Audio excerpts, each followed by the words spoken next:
nasa House of Representatives ngayon. Oo, di ba? Ngayon, magandang umaga, Congresswoman Shirlene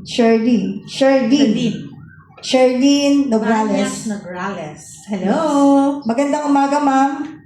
Yes, ka Shirlene, at nakikita namin na ongoing at live ang coverage ngayon sa House of Representatives FB na ongoing yung budget hearing for the DPWH. Kumusta ka naman dyan? Ito medyo buggered din ako. That's why I make it a point to be here because I've noticed po na yung ating national expenditure net natin previously, yung last year is around 1.7 billion for the district, and ngayon po around 500 million na lang po for 2027.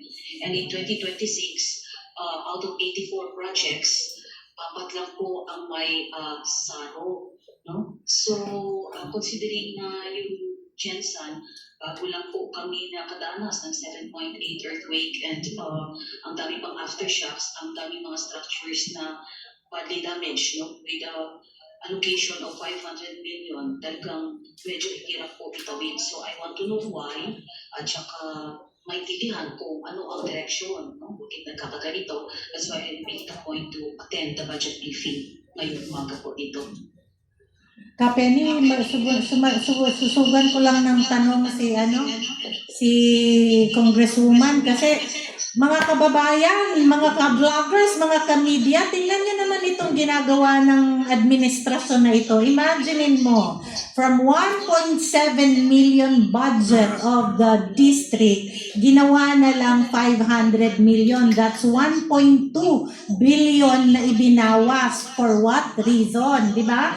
Pangalawa, 84 projects for 2026, apat lang ang lumabas na SARO. Ibig sabihin, merong 80 na SARO or mga project na hindi pa ma-implement dahil hindi naglalabas ang administrasyon ng SARO. And this is, cause of, hindi lang caution para sa atin, kundi cause of ito dapat ng ating anger. Kasi kinakawawa yung distrito at mga naninirahan, mga mamamayan ng Pilipinas sa General Santos City kung saan napabilang ang ating kongresista. So, Congresswoman, we are praying for you at huwag kang mag-alala, lahat ng mga vloggers dito, lahat ng mga media na nandito, at panawagan natin sa lahat ng mga miyembro ng PDP Laban at lahat ng mamamayang Pilipino na ikaw ay suportaan sa iyong panawagan dyan ngayon sa DPWH. Pang-ilan po kayo sa nakasalang na magtanong kay Secretary Vince Dizon? So for pang 13 or 14 po tayo, no? Matatapos lang ng actually presentation ni Secretary. So nag-start na po yung pagtatanong. So far ika number 30 po tayo. So medyo malayo pa po, no? And each of the members are given 5 minutes, no? So ang akin na po ay gusto ko maliwanagan bakit po ito nangyayari at saka ano po yung direction para pagdating po sa distrito, alam ko naman po kung anong sasabihin sa aking mga constituents doon. Lalong-lalo na sa panahon ngayon na talagang kailangan po, no, na ma-rebuild ang city, and so far there are identified, no, projects by DPWH that needs to be rehabilitated.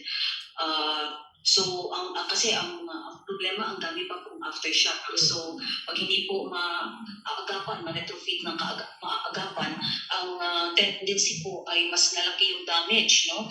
And these are school buildings, these are development projects, eventually would cause the flooding and so on and so forth. So, kaya mas minabuti ko po na talagang malaman directly from DPWH kung ano yung direction for General Santos City, at hindi lang po yung General Santos City but in the entire country po kung ano ang, kasi hindi lang po ang nangyari ito sa General Santos City, no? Some of my colleagues also here are experiencing the same, no? So mas mabuti na malaman natin, no, straight from the agency or the department of what's really going on. Baka naman kasi, Shirlene, naubos na nila yung pera sa maleta kaya wala nang maibigay para sa 2027. Ka-Astra, para sa kaalaman ng lahat, ang kausap po natin na live ngayon through Zoom is the Congresswoman Sherlyn Banyas Nograles. At siya po ang ating bagong in-appoint as the acting VP for Mindanao.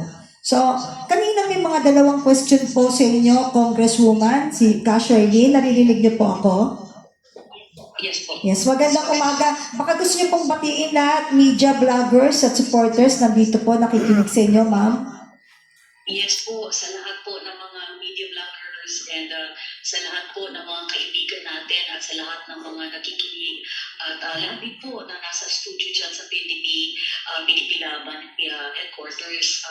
Magandang umaga po sa ating lahat and thank you for this opportunity na ibinigay sa amin. At ako din po ay nagpapasalamat for your trust and confidence sa pag-pili sa akin bilang Vice President ng PDP Laban sa Mindanao. Actually po dito sa Congress, I could remember in the 18th Congress, dami-dami kaming PDP Laban. Pero ngayon po in the 20th Congress, ako na lang po ang mag-isang naiwan, no?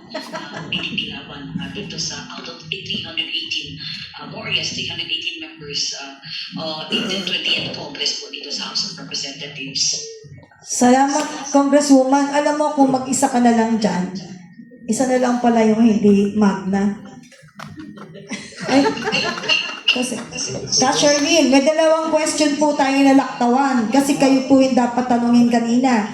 Ka Sherlyn, sa Mindanao po, paano ninyo tinitiyak na dekalidad ang mga bagong kadre o trainers o leaders na pumapasok sa ating partido?